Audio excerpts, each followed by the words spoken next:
Welcome back. James Murray, the Exchequer Secretary to the Treasury, joins me now. Lovely to see you this morning. Nice of you to join me in the studio, Minister. Always good to see you in the flesh. Let's start with the economy. We raised this on the show last week. We know this statistic about a millionaire leaving the UK every 45 minutes. The latest to do so is the UK's 9th richest man, John Fredrickson. Now, he says he's leaving the country and going to Dubai because Britain has gone to hell under Labour. What's your response to that?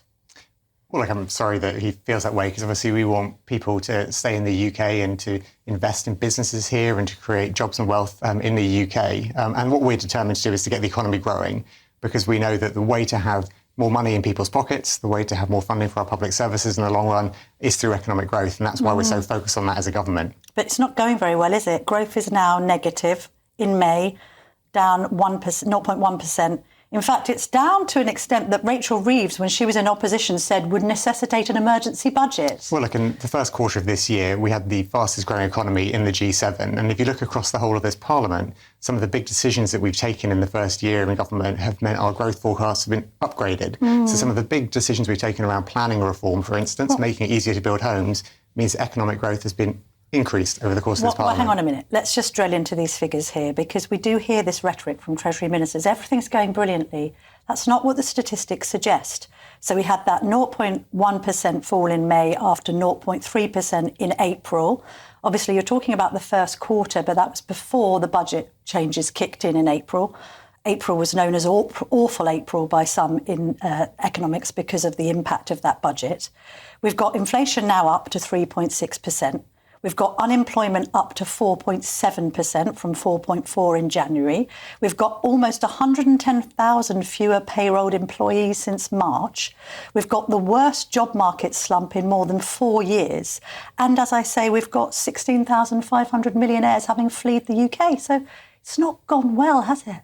Well, I'll go through some of those statistics you just mentioned in a second. But firstly, let me say, look, we know there's more to do. We spent the first year fixing the foundations, getting the public finances back on an even footing, laying the foundations for growth, which is so important. But we know there's a lot more work to do, and that's what we're focused on. But you mentioned there, for instance, the unemployment rate. I mean, one of the reasons why the slight increase in the unemployment rate has happened is because people who are economically inactive are now re-entering the jobs market. So when you have a situation where the unemployment rate goes up a bit, but the economic inactivity rate goes down, it means that people who were totally out of the job market and not even looking for jobs are starting to come back into the job market and searching for some way to work. But if they're unemployed, they still haven't found work. Plus, you've got 110,000 fewer payrolled employees since March. We know that we've created 380... Hirings are down. Well, no, we know that over the course of the year, since the last election, 384,000 new jobs have been created. So we know that we are getting more people out of economic inactivity, looking for jobs, doing everything we can to have the strong foundations for that growth. Using the internet without a VPN, a virtual private network, is a bit like taking to the road without car insurance. All it takes is one unlucky moment to cost you a lot of cash. This video's sponsor is Private Internet Access. They are the VPN to help keep you safe. Click the link in the description below to find out why over 30 million people have downloaded PIA to protect themselves online. A virtual private network is an app that hides your IP address and helps keep your data private. When you're browsing the internet at home, you give up a large amount of data to businesses, to shops, and indeed to social media giants too. Hackers have the ability to steal your personal data with ease, including sensitive information such as passwords, keystrokes, and even your personal photos. Private Internet Access helps protect your personal data by encrypting your internet connection to keep your data out of the hands of cyber criminals. And it's not just hackers either to be concerned about. Information can be censored too. When Canada passed their C18 bill, social media giants decided to ban news content on their platforms. But PIA can protect your ability to consume the news and content you love.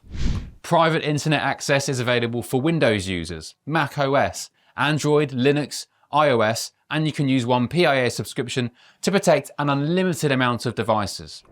And we've got a huge GB News discount for you too. Click the link in this video's description and you'll get a massive 83% off PIA.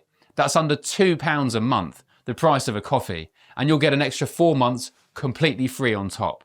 Also, there's a 30-day money-back guarantee too. Visit piavpn.com/GB News to start protecting yourself digitally today. This is all before the Workers' Rights Bill is introduced, which 8 in 10 businesses, small and large, say that they don't want. They think it's going to hamper growth and hamper their own businesses.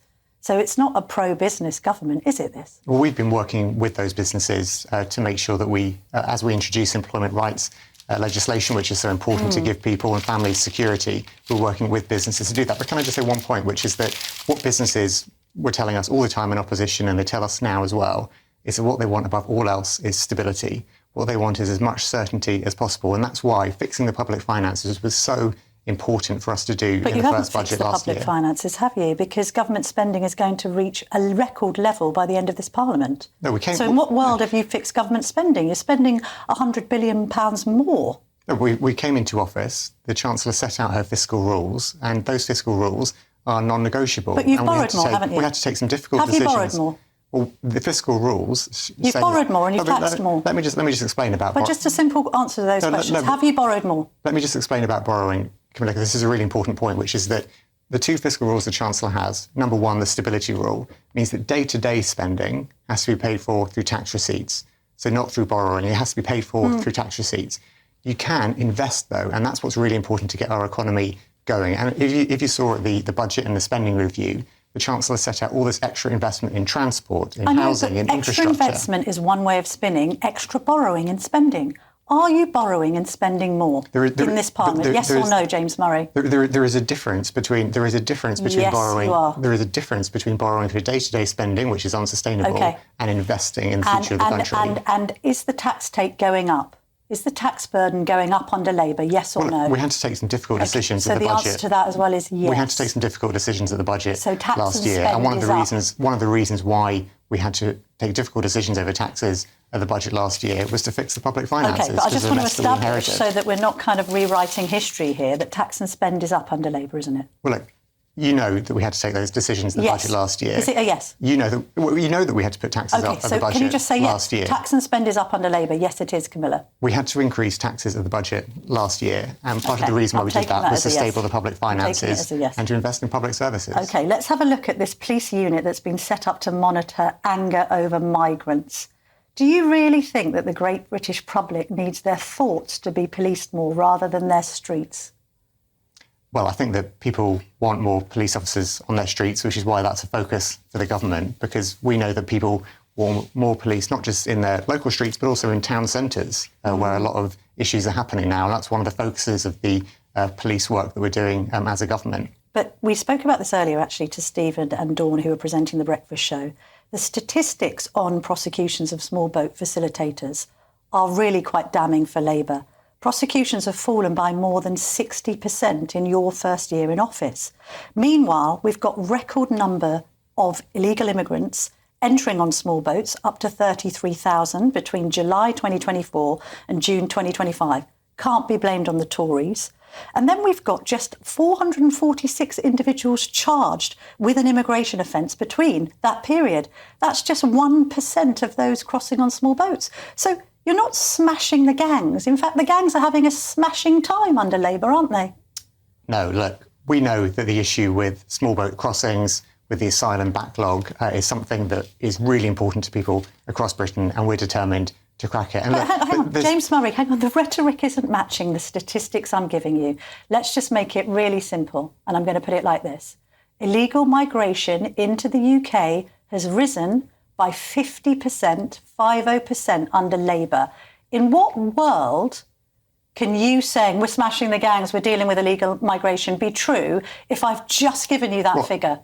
In the world where, as has happened in the last year, 35,000 people with no right to be here have been deported, where asylum decisions have doubled, where we're bringing down the number of asylum hotels, where we're making progress with our Borders Bill going through Parliament, where we're having international agreements with France and Germany to smash the gangs on their international networks. All of that. The thing about the problem with immigration and the level of asylum seekers is that it is a big problem where there is no single switch, there's no single lever. You have to go at it from all angles and it won't happen overnight. That's exactly what we're doing. But none of the angles are working, are they? Prosecutions down 60%, arrivals up. Well, no, let me take that point about prosecutions. And then in Europe, they've managed to get illegal migration down by 20%. So what are we doing wrong? Let me take that point around prosecutions, because actually by working with international allies and partners, it means that sometimes people are prosecuted or arrested overseas, and so that's one of the things that changes the way that those stats come through. People come here because we're an easy touch. But the crucial point is how many people are we deporting? How are we speeding up the backlog? How are we getting on with our plan to make sure that we reduce hotel use and end the use of hotels across this Parliament? When will we end the use of hotels? When? In 2029? Over the course of this Parliament. And what will we do with all of these asylum seekers? Well, a lot of them will be deported because they have their decisions taken. Well, that will depend on the process that we go through. No, look, you will have had ministers coming on your show for years and years and years under the Conservatives, making up targets, giving numbers. I know, but you're in power now. So how many asylum seekers will be sent home by the end of this Parliament? We've got 32,000 in hotels. What will happen to those 32,000? Well, I'm not going to make up targets today. What I would say to your viewers is judge us by what we deliver by the end of this Parliament. See how we are doing, see what progress we've made, see what we've put in train to make the real progress over 10 years of national renewal, which our plan focuses around. And let's look at that and let's get on with this, because this is an issue which affects people across the country. Is Trump right to call immigration into the UK an invasion? Well, President Trump has his own language that he uses. Would you use that language? Well, what I would say is that everyone, I think, agrees that immigration has got too high. We know that it peaked at 1 million people under the previous government. We know that the number of hotels being used under the previous government was 400. But would you use the word invasion? Well, as I say, President Trump has got his own use of language. But what I would say is that we are starting to bring down the level of migration. We're starting to make sure we reduce hotel use. But there's a lot more work to do, because this is a big problem to crack. We've got less than a minute left, so I'll ask you a quick question about your former Labour colleague, Jeremy Corbyn. Now more popular than Keir Starmer. When asked whether they had a favourable or unfavourable view of Corbyn, 25 said favourable, 62 said unfavourable, but compared to Starmer, only 23% said favourable and more said unfavourable, 67%. So this man that drove Jewish MPs out of the Labour Party is now more popular than the Prime Minister after a year of Starmer in office. What does that say about Starmer?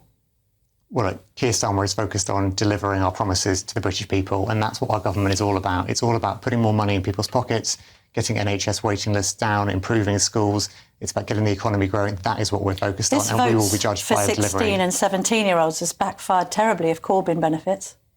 Well, no, look, you have to work out what age you think people are able to vote at. They're going to vote for Corbyn. We think and Farage. This is not about who people vote for. This is about the principle of when people should be engaged in the democratic process. And it was in our manifesto about reducing the age to 16. All right, one manifesto pledge that you did keep, James Murray. Thank you very much indeed for joining me in the studio. Coming up next, I'm going to be speaking to Kemi